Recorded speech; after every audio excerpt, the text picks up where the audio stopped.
I don't think Donald Trump would be happy with that. I think that's sort of a red line that Donald Trump is hoping that the UK does not cross, and I'm sure he made that clear to the Prime Minister today in their meetings. But for I think for any U.S. administration, certainly for a Republican administration, there's no chance that the U.S. will be following suit in recognizing a Palestinian state. Now, let's get more on that meeting between President Trump and Sir Keir Starmer. They continued their talks over dinner in Aberdeen earlier. And that news conference, wind turbines, Sadiq Khan, Putin and Israel. The news conference ranged across all those different subjects. During this free-rolling chat come news conference, the president held forth on a range of subjects, and he said he's not seeing eye to eye with Israel's Prime Minister Benjamin Netanyahu, who has said there is no starvation in Gaza. Those children look very hungry, but we're giving a lot of money and a lot of food, and other nations are now stepping up. I know that this nation is right. It's here. a humanitarian crisis. Right. It's an absolute catastrophe. Well, how is that trip being perceived in the United States? Let's speak to the former US Ambassador Louis Lukens. Good evening to you, Louis. Hi, Carol. Really good to speak to you. So many different subjects that were clearly discussed and that the president, along with the prime minister, was asked about. Let's start with that situation in Gaza. How significant do you think it was that President Trump did appear to acknowledge that there was what he called real starvation, and in doing so appeared to contradict Benjamin Netanyahu? Well, I think it is significant. It's the first time he's really done that, and it is a very sort of open break with Benjamin Netanyahu, with whom Donald Trump has been fairly closely aligned. I note that the vice president, J.D. Vance, also today talked about starvation in Gaza. So this seems to be a coordinated effort on the part of the White House to sort of pivot on this question and to be more directly involved. It sounds like Trump wants to get more directly involved with providing food assistance and humanitarian aid in Gaza.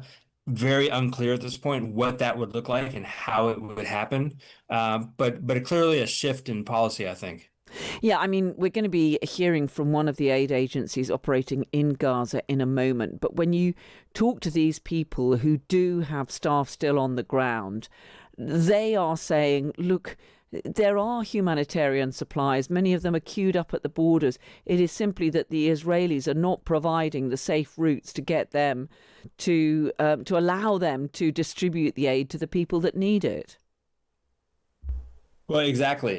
And, if any world leader can put pressure on Benjamin Netanyahu to open up the borders, I would imagine that's Donald Trump. So we'll see if he follows through on this newfound interest on the situation on the ground in Gaza. We're hearing tonight from Number 10 that the Prime Minister has shared a new plan that he's been drawing up with other European leaders to try to bring about a peace settlement in Gaza. I mean, do you think that the American president's going to be prepared to try and pick up and run with a plan that's been brought up by Keir Starmer along with the leaders of France and Germany and others? Well, I mean, Donald Trump traditionally does not like doing things that way. He likes to do it with sort of America alone and not work with allies. So it's hard in some ways to see him sort of eagerly getting involved in a joint effort with European partners. That said, perhaps Mr. Starmer was able to convince him over the course of today. They spent a lot of time together today. And maybe Mr. Starmer was successful in convincing President Trump to join with allies and to, sort of work together to try to ease the situation on the ground there. The British government is now saying that it is a question of when, not if, a state of Palestine is recognised by the UK. We've already had President Macron saying that he's going to go ahead and do that. What do you think would be the reaction from the United States if a country like the UK, and after all the efforts that Keir Starmer has made to try and get on the right side of Donald Trump, if he does under huge pressure from his own party, say that, right, the UK is going to recognise the state of Palestine. Yeah, I don't think Donald Trump would be happy with that. I think that's sort of a red line that Donald Trump is hoping that the UK does not cross, and I'm sure he made that clear to the Prime Minister today in their meetings. But I think for any U.S. administration, certainly for a Republican administration, there's no chance that the U.S. will be following suit in recognizing a Palestinian state at this point. There is a huge amount covered in that freewheeling news conference that went on for about an hour and a quarter, and at times the British Prime Minister looked distinctly uncomfortable. Kate got in touch to say that he looked as though he was trying not to laugh at some points. But one of the other issues which President Trump was asked about was the war in Ukraine.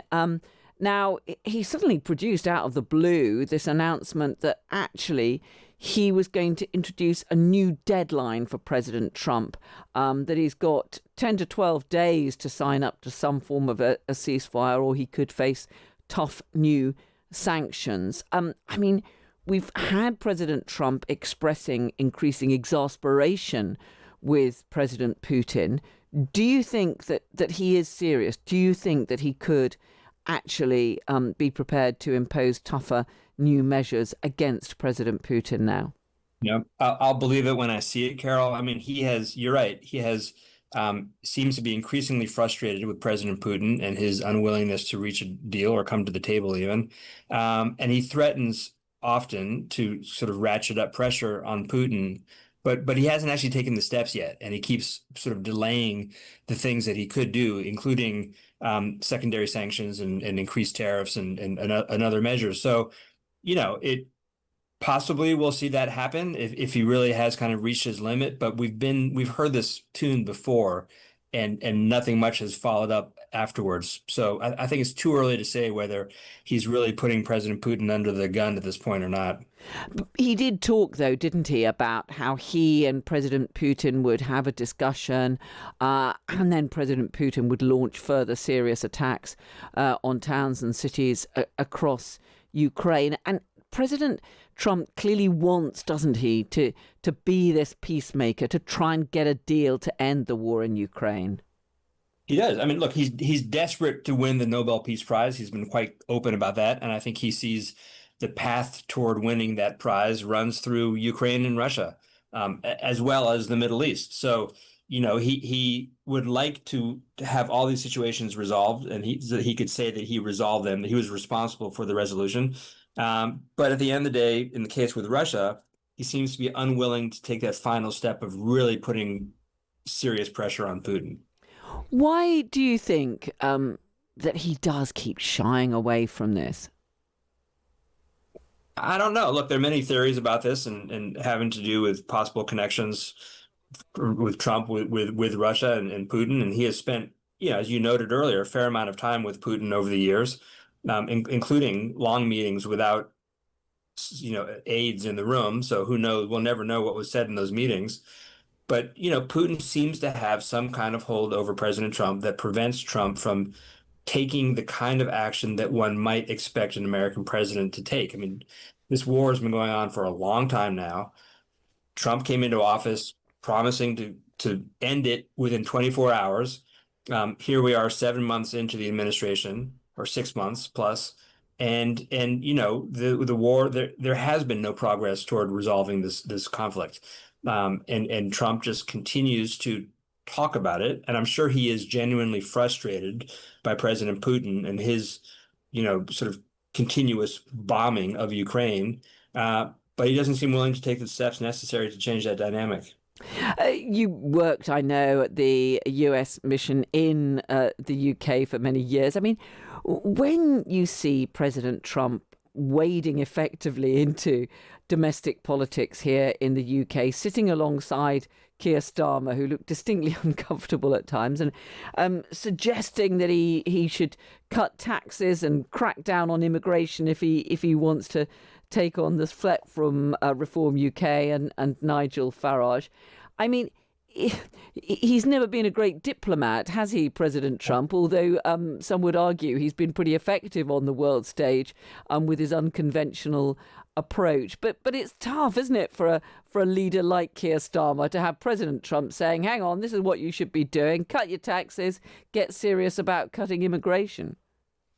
It's very difficult to sit there for that long. I mean, that press conference was over an hour long, I think, and to sit there and sort of smile and look like you agree with the president, but not look like you agree with him too much, because that'll come back to haunt you. So it is challenging. I think Keir Starmer has sort of figured out the best way to handle that, as many other leaders have too.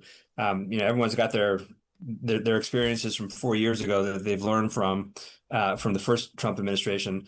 But it is, for Starmer to sit there while he's attacking wind power and then attacking CD Khan, and I saw Starmer came to his defense. I mean, it's very kind of awkward and inappropriate for a U.S. president to be wading into another country's domestic politics and policies. But that doesn't seem to stop Trump. He doesn't care. He thinks that he's able to get involved in everything. Lewis Lukens, great to speak to you. Thank you so much for joining us.